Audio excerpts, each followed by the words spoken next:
Scooby-Doo. Where's the mystery machine? Wow, now Forbidden Journey is 45 minutes. Whatever I mentioned in the previous vlog, never mind. It's pretty busy, but we've got the single rider, because I'm single, so we're going at that right now. Welcome to Hogsmeade. Let the adventures begin. Please respect the spell limits.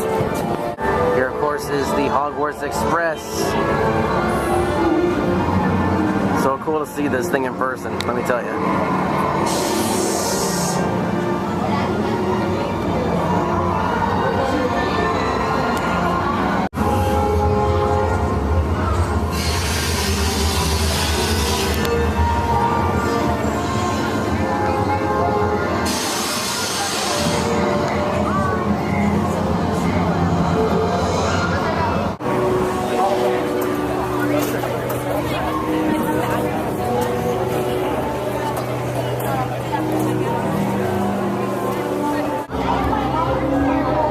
Carefully at the top of that building there, you notice those boxes up there. That's for the projections that they show up here on Hogwarts Castle. Right up here.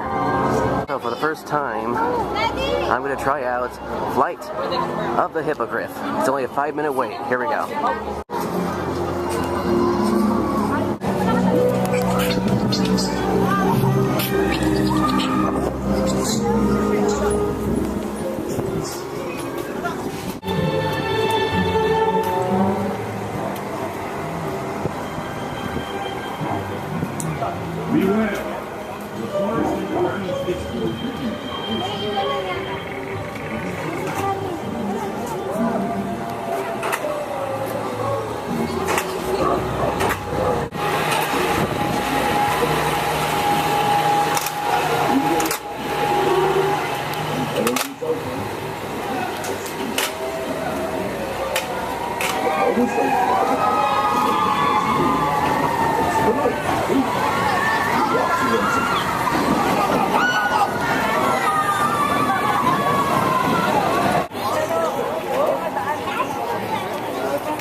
Well, for being such a short roller coaster, it goes pretty fast. That's pretty impressive for Universal's first outdoor roller coaster. There it goes again. However, I recommend that you do not ride it after eating lunch. Just saying, it's that fast. There's that Hogwarts Express again. I've got this one. If I ever go to Orlando, I guess I show them this. This is a ticket for platform 9 3/4. There's a bunch of wands in here, folks. Here's Voldemort's, Bellatrix, wand there. Look at that one. There's a Death Eater. Another Death Eater right there.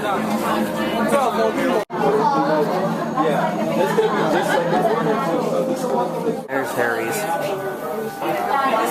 So for what I've been told, these are the ones that look like that. But if you get these are interactable ones.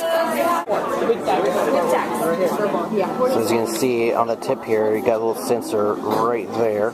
That's where the interactive options come in. This is still Harry Potter's one right here. Notice that one, that doesn't have the sensor right there. Well, I'm going to get lunch once again over here at the Three Broom Sticks, and I'm thinking I might get something different, but depending on what I feel like, I might get fish and chips again. We'll see. The beef, lamb, and Guinness stew is gone. Why is that? It's invisible, probably. Here you have the Great Feast, which has corn on the cob, spare ribs, chicken, potatoes, and corn. Beef Sunday roast. That doesn't look too bad either. So this time, I'm in here, looking directly in front of the antlers. For lunch, this is what I got. That's literally half of a chicken. That's the limiter chicken and corn on the cob. And I guess this is tartar sauce? I don't know, but looks good. Oh yeah, I also got a butterbeer. Chicken tastes like rotisserie chicken, like I get at the grocery store. It's pretty good. Oh, and this sauce, I haven't tried it yet. Hold on. That's ranch. Wow. I almost forgot. Right to my left are the Three Broom Sticks. Okay, I think I've counted at least 10 different times where people have tried to sit over here and the cast member had to come over there and say that's reserved.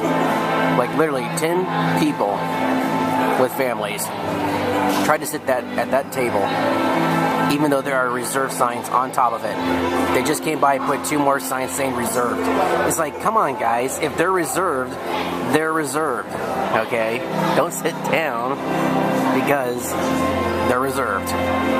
So lunch was very good. Once again, over at the Three Broom Sticks, got the lemon herb chicken, and it was basically, you know, pretty good. They also gave you potatoes and your corn. Pretty good. I also got butterbeer too. Now folks, it's time to leave Hogsmeade behind and head off into the other portions of the theme park. The train has arrived. Time for me to head off to Transformers. They've already got my luggage. So it's time for me to head out of here. Here we go.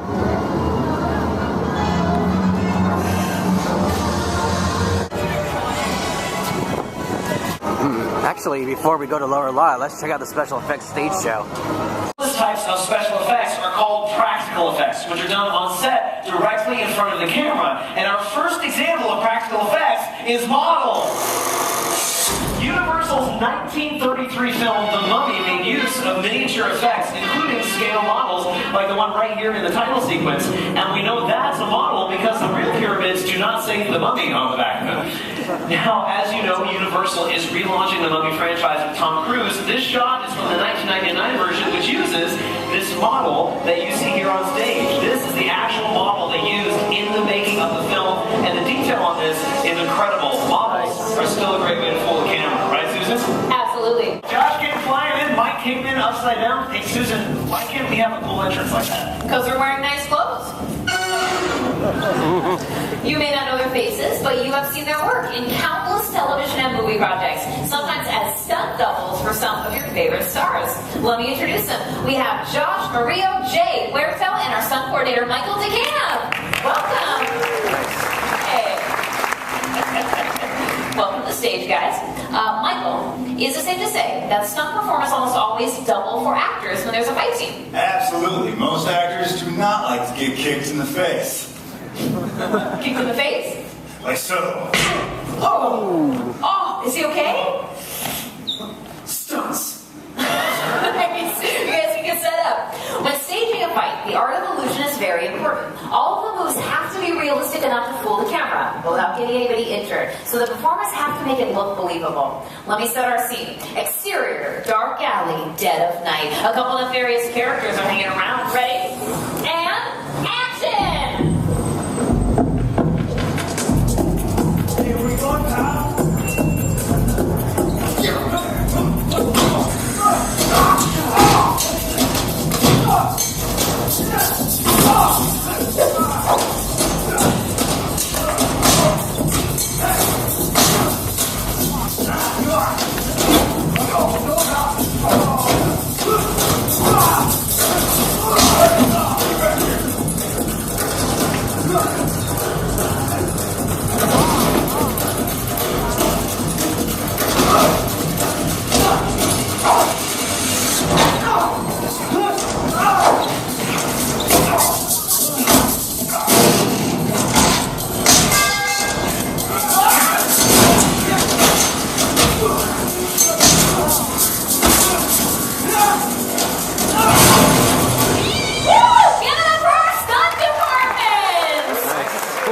Mother Bates, the perfect setting for our next demonstration. From Ohio, we have Carla. Everyone say hi, Carla. Hi, Carla. Hey, come with me right over here. I promised you a photo, right? So we got your camera on your phone already set up. So come with me. I'm going to pose you with our classic Universal monsters. You have a spotlight right up here. And on 3, let's hear that awesome scream one more time. Ready, Carla? 1,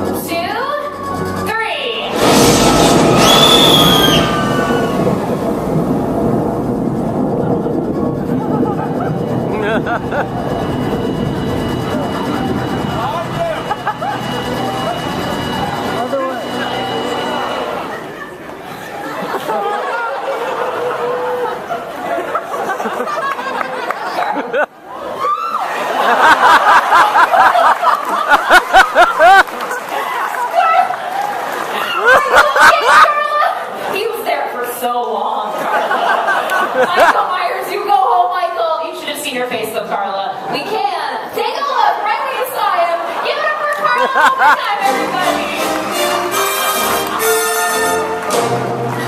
Let's activate our perimeter sensors, please. The dots on his suit reflect light to our sensors, which then goes into our computer and captures their locations. So I think we're set? Good, yeah. Can we see the capture on our screens? Now the computer connects the dots on his suit and creates the digital skeleton that you see. So I think we can start with a C-pose. You got it. Great. We always begin with the C-pose to mark the beginning of each take. That way we can always review the Isaac! This is not my suit, Susan. Oh, roll with it. Take your left hand, touch the tip of your nose. Good, and now your right hand. Let's do both arms one more time. We start with some simple movements so that we can calibrate our system. And you can relax your arms down. Good, next we do full body movements. Start with some jumping jacks. Alright. Cool, it will make you just jog in place. So digital animators will start with this skeleton, but then they can change the aspect ratio. Add a wire frame on top. There's Ted. Finally, they can add skins. So using this technology, we can turn Isaac into anything that we want. And Isaac, we've turned you into a cuddly, friendly teddy bear. Let's take a look at fire stunts and some Universal films. And we're going to bring back out our top-notch stunt department to show you how they execute a live fire burn. Josh in the center is the performer we will be setting on fire. We have our coordinator Michael and Jay acting as our safeties. If you look at Josh's face, you may be wondering, is that guy so nervous and he's sweating profusely? That is protective fire gel that he's got on all of his exposed skin areas. You may notice like we miss a spot with sunscreen. Imagine if you miss a spot while on fire. Before we fuel, we check our equipment in case of a premature ignition.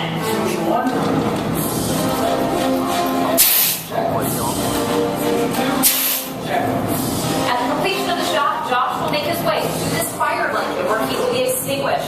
Now at that point, we are looking for a thumbs up that he is okay. If we get a thumbs down, that's an alert to get our medical team involved. Excuse me, we're gonna fuel. Jay, you ready?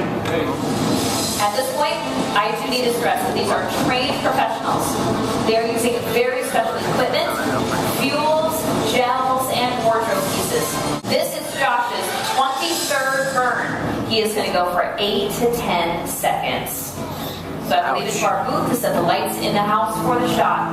We will set our clock to 0 on the side screens. We will begin that clock as soon as he is lit by our stunt coordinator, Michael. And we ask everyone to please remain in your seats for the duration of the stunt. I think we're moments away. It's in our coordinator's hands whenever you're ready, Michael. Jay, you ready? Ready. Josh, you ready to burn? Ready. Ready and action! Light it. You're lit.